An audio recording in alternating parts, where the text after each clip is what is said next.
مسجد الحرام مکۃ المکرمہ اور مسجد النبوی مدینہ المنورہ سے خطبے کا اردو ترجمہ کے لیے ہمارے سوشل نیٹ ورک کو فالو کرنا نہ بھولیں اور اپنے دوست احباب کے ساتھ بھی ضرور شیئر کیجیے۔ خطبہ جمعہ مسجد الحرام، تاریخ 6 رجب 1447 ہجری بمطابق 26 دسمبر 2025 عیسوی۔ موضوع: بندوں پر ظلم کرنے سے بچو۔ خطیب فضیلۃ الشیخ عبد الرحمن السدیس حفظہ اللہ۔ ترجمہ محمد اقبال یاسین۔ الحمدللہ، تمام تعریف اللہ کے لیے ہے۔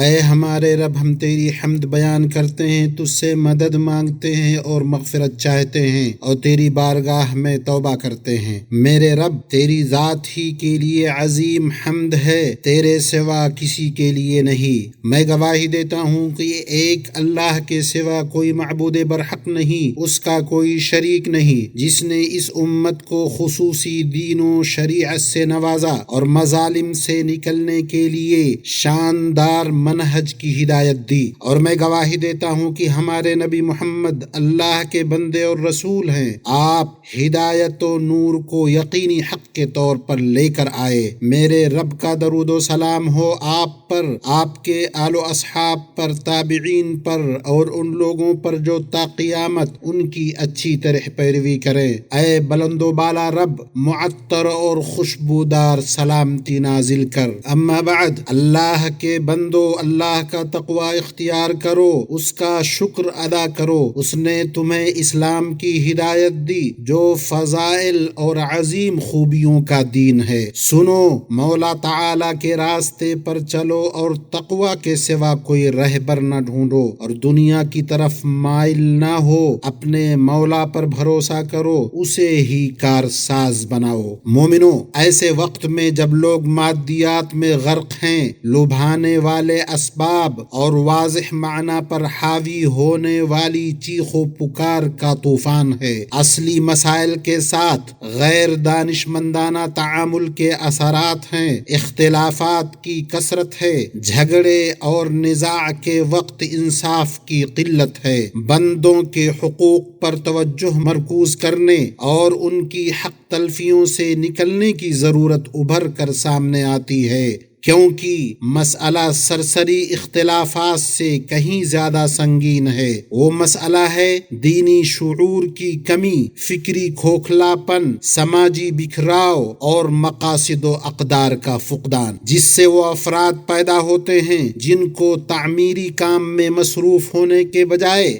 صرف لغزشوں کے پیچھے پڑنے کی فکر ہوتی ہے۔ یہیں سے یہ ضرورت ظاہر ہوتی ہے کہ اس جامع وصیت کی یاد دہانی کرائی جائے جو اس کھوکھلے پن کا علاج اس کی جڑوں سے کرے، جو بلند اقدار کا اعتبار، توفیق یافتہ نمونہ کا اثر، واضح اہداف کی اہمیت، انسان کے توازن اور معاشرے کی استحکام کو واپس لائے، اور شرعی اصول بندی، نفسیاتی و سماجی تربیت کے ثمرات کا خیال کرے، تاکہ ہم شعور کے پیغام کو فروغ دے سکیں اور سماجی تربیت کے آثار کو راسخ کر سکیں۔ چنانچہ تم کسی پر ظلم کرنے میں جلدی نہ کرو، کیونکہ ظلم کا انجام بھیانک ہے۔ امام ماوردی رحمہ اللہ نے کہا، ظلم سے روکنے والا وسیلہ 4 چیزوں سے خالی نہیں: روکنے والی عقل، یا منع کرنے والا دین، یا باز رکھنے والا سلطان اور طاقت، یا منع کرنے والی عاجزی و بے بسی۔ اسی لیے کتاب و سنت میں ظلم اور ظالموں کی مذمت کرنے والی نصوص بکثرت آئی ہیں، کیونکہ یہ ہر شر کی جڑ ہے۔ ظلم تاریکیاں ہے، اسی لیے زمین و آسمان کے رب نے اس سے ڈرایا۔ چنانچہ حدیث سے قدسی میں فرمایا، اے میرے بندو،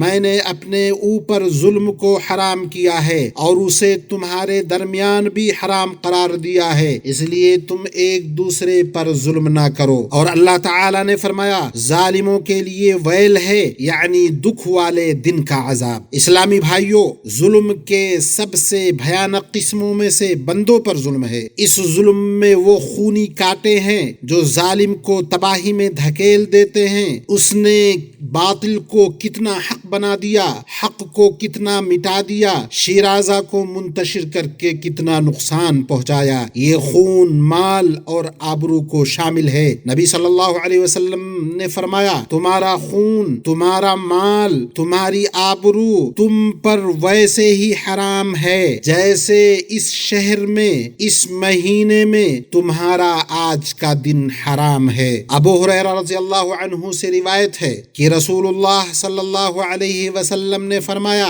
کیا تم جانتے ہو کہ مفلس کون ہے؟ صحابہ نے کہا، ہمارے نزدیک مفلس وہ شخص ہے جس کے پاس مال و دولت، پیسہ نہ ہو، نہ کوئی ساز و سامان۔ آپ صلی اللہ علیہ وسلم نے فرمایا، میری امت کا مفلس وہ شخص ہے جو قیامت کے دن نماز، روزہ اور زکوٰۃ لے کر آئے گا۔ ایسے آئے گا کہ کسی کو اس نے گالی دی ہوگی، کسی پر بہتان لگایا ہوگا، کسی کا مال کھایا ہوگا، کسی کا خون بہایا ہوگا، کسی کو مارا ہوگا، اس کی نیکیوں میں سے اس کو بھی دیا جائے گا، اس کو بھی دیا جائے گا، اور اگر اس کی ادائیگی سے پہلے اس کی ساری نیکیاں ختم ہو جائیں گی تو ان سارے لوگوں کے گناہوں کو لے کر اس پر ڈال دیا جائے گا، پھر اس کو جہنم میں پھینک دیا جائے گا۔ یہ بندہ نماز، زکوٰۃ، روزہ لے کر آیا، اس نے اسلام کے ارکان ادا کیے، پہاڑوں کی مانند اتنے نیکیاں لے کر کے آیا، اتنی نیکیاں لے کر کے آیا کہ اسے گمان تھا کہ یہ نیکیاں اسے بچا لیں گی، لیکن وہ بندوں کی حق تلفیوں کا بوجھ اٹھائے ہوئے آئے گا اور یہ بوجھ اسے جہنم میں لے کر کے چلی جائے گی۔ یہاں نہ شراب پینے کا تذکرہ ہے، حالانکہ وہ سنگین گناہ ہے، نہ کسی کبیرہ گناہ کا ذکر ہے جس کا ارتکاب کرنے والا اللہ کی مشیت کے تحت ہوگا، ہو سکتا اللہ اسے معاف کر دے یا سزا دے، لیکن لوگوں کے حقوق سے جڑی جو حق تلفیاں ہیں انہیں ضرور پورا کیا جائے گا اور ادا کیا جائے گا، کیونکہ یہ وہ ذاتی حقوق ہیں اور بندوں کے حقوق سخت حساب پر مبنی ہیں، درگزر پر نہیں۔ اسی لیے سفیان ثوری رحمہ اللہ نے کہا، تم اللہ سے 70 گناہوں کے ساتھ ملو، وہ گناہ جو تمہارے اور تمہارے رب کے درمیان ہیں، یہ تمہارے لیے اس بات سے زیادہ آسان ہے کہ تم اللہ سے ایسے گناہ کو لے کر کے ملو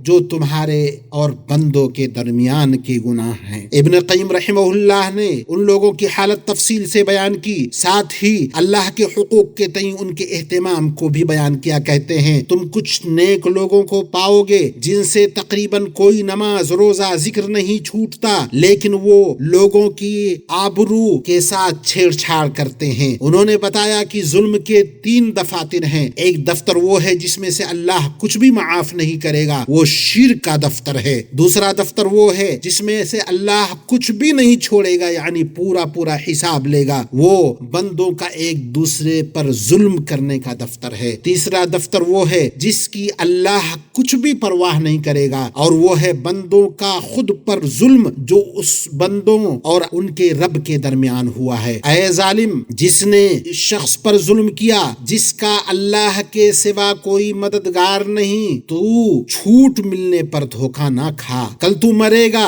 اللہ تیرے اور اس کے درمیان حق فیصلہ کرے گا جس میں نہ کوئی کجی ہوگی نہ حیلہ سازی۔ ایمانی بھائیو، نبی کریم صلی اللہ علیہ وسلم نے ہمیں دنیا ہی میں رب العالمین کے سامنے پیش ہونے سے پہلے حق تلفیوں کی معافی تلافی کا حکم دیا ہے۔ ابو ہریرہ رضی اللہ عنہ سے روایت ہے کہ رسول اللہ صلی اللہ علیہ وسلم نے فرمایا، جس کسی نے دوسرے کی عزت یا کسی اور چیز پر ظلم کیا، وہ اس سے آج ہی معافی تلافی پہلے ہی کر لے، اس سے پہلے کہ وہ دن آئے جس میں درہم و دنانیر نہیں ہوں گے۔ پھر اگر ظالم کا کوئی نیک عمل ہوگا تو اس کے ظلم کے بقدر اس سے لے لیا جائے گا، اور اگر اس کی نیکیاں نہ ہوئیں تو مظلوم کے گناہ ظالم کے کھاتے میں ڈال دیے جائیں گے۔ آپ صلی اللہ علیہ وسلم نے فرمایا، جس نے کسی مومن کے بارے میں کوئی ایسی بات کہی جو اس میں نہیں تھی، اللہ اسے جہنمیوں کی پیپ میں ڈالے گا، اور وہ اس کا مستحق اس وقت تک رہے گا جب تک وہ اپنی بات سے باز نہ آ جائے۔ لہٰذا اللہ کے بندو، لوگوں کے حقوق پر دست درازی کرنے، انہیں تکلیف دینے سے مکمل بچو، اور جن لوگوں کی حق تلفی کی ہے ان سے معافی تلافی کر لو قبل اس کے کہ کوئی درہم و دینار نہ ہوگا۔ معاملہ یہ بہت خطرناک ہے،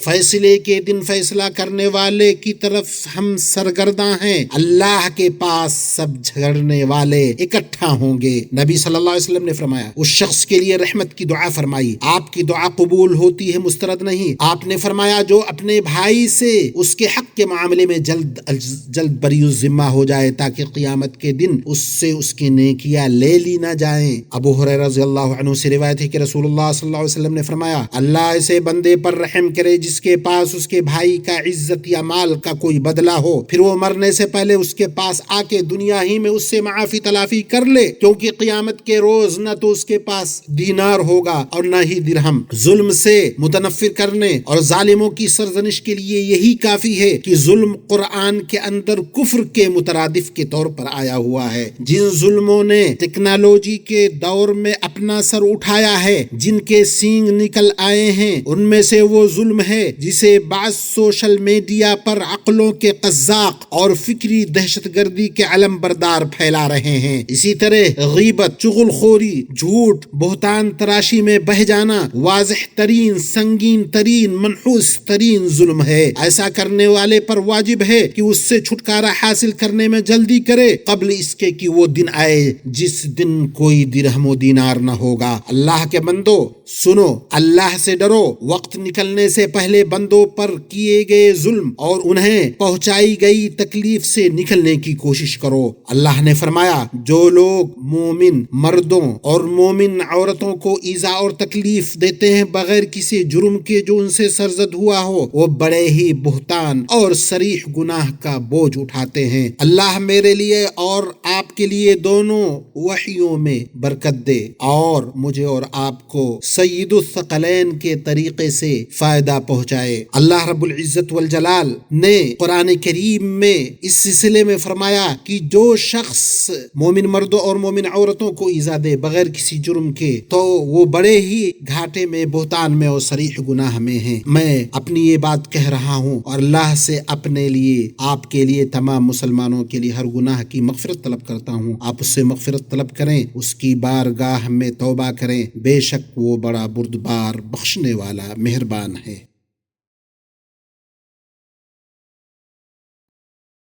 تمام تعریف اللہ کے لیے ہے جس نے شریعت کو محکم اور واضح بنایا۔ اس نے ہماری امت کو دین و دنیا دونوں میں سعادت عطا فرمائی۔ میں گواہی دیتا ہوں کہ ایک اللہ کے سوا کوئی حقیقی معبود نہیں، اس کا کوئی شریک نہیں، اور میں گواہی دیتا ہوں کہ ہمارے نبی محمد اللہ کے بندے اور اس کے رسول ہیں۔ اللہ تعالی آپ پر درود و سلام اور برکتیں نازل فرمائے۔ آپ نفوس کا تزکیہ کرنے، ایمان کے ذریعے لوگوں کے دلوں کو زندہ کرنے والوں میں سب سے افضل ہیں۔ آپ صلی اللہ علیہ وسلم کے آل بیت پر اور صحابہ پر جو امت میں سب سے نیک دل والے اور سب سے زیادہ متقی ہیں، اور ان سب پر جو قیامت کے دن تک نیکی کے ساتھ ان کی پیروی کرے۔ اما بعد، اللہ کے بندو، اللہ کا کما حقہ تقوی اختیار کرو۔ صبح و شام نفسوں کی تزکیہ کی کوشش کرتے رہو۔ جان لو سب سے بہترین کلام اللہ کی کتاب ہے، سب سے بہترین طریقہ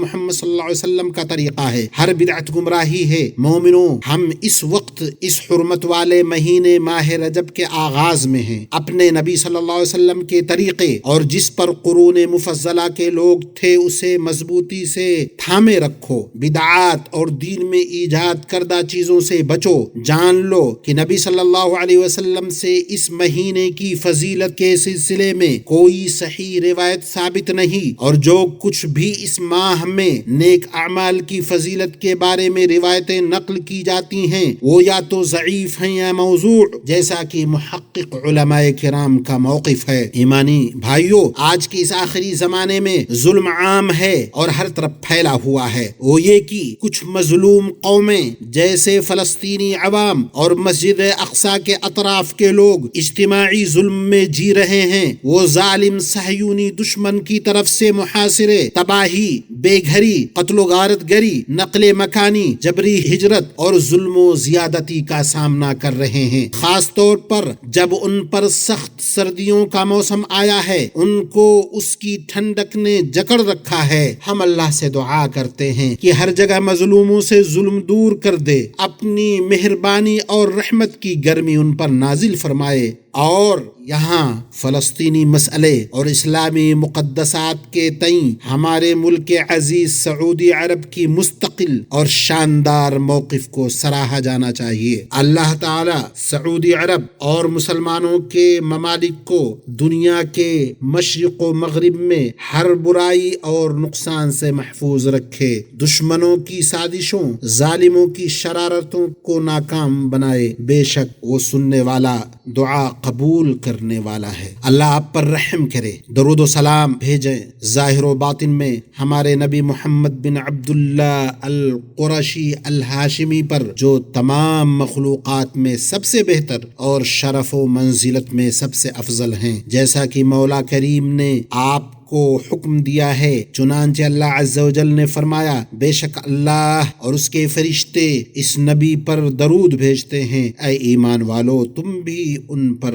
درود بھیجو اور خوب سلام بھی پڑھتے رہا کرو۔ اے اللہ اپنے بندے اور رسول محمد پر، آل محمد پر درود بھیج، جیسا کہ تو نے آل ابراہیم پر درود بھیجا۔ بے شک تو قابل تعریف اور بزرگ ہے۔ محمد اور آل محمد پر برکت نازل فرما، جیسا کہ تو نے آل ابراہیم پر برکت نازل فرما۔ بے شک تو قابل تعریف اور بزرگ ہے۔ اے اللہ راضی ہو جا خلفائے راشدین موحد اماموں سے جو عالی مرتبت اور نمایاں شرف والے ہیں، ابو بکر صدیق، عمر فاروق، عثمان ذی النورین، حسن و حسین کے والد علی سے، اور اہل بیت و صحابہ سے، اور ان کے راستے پر چلنے والوں اور ان کی پیروی کرنے والوں سے۔ اے رب جو درگزر کرنے اور معاف کرنے والا رب ہے، اپنے فضل و کرم اور احسان سے ہم سے بھی راضی ہو جا۔ اے اکرم الاکرمین، اے اللہ اسلام اور مسلمانوں کو غلبہ عطا فرما۔ اے اللہ ہمارے اس ملک کو اور تمام مسلم ممالک کو امن و اطمینان، خوشحالی اور فراوانی کا گہوارہ بنا۔ اے اللہ ہمیں ہمارے ملکوں میں امن و امان عطا فرما، ہمارے سربراہوں اور حکمرانوں کو توفیق یاب کر، حق درستی سے ہمارے امام و سربراہ کی مدد کر۔ اے اللہ ہمارے سربراہ خادم حرمین شریفین اور ان کے ولی عہد کو اس چیز کی توفیق دے جس میں اسلام کا غلبہ اور مسلمانوں کی بھلائی ہو، اور جس میں بندوں اور ملکوں کے لیے خیر اور درستگی ہو۔ اے رب العالمین تمام مسلمان حکمرانوں کو توفیق عطا فرما۔ سبحان ربک رب العزة عما يصفون وسلام على المرسلين والحمد لله رب العالمين۔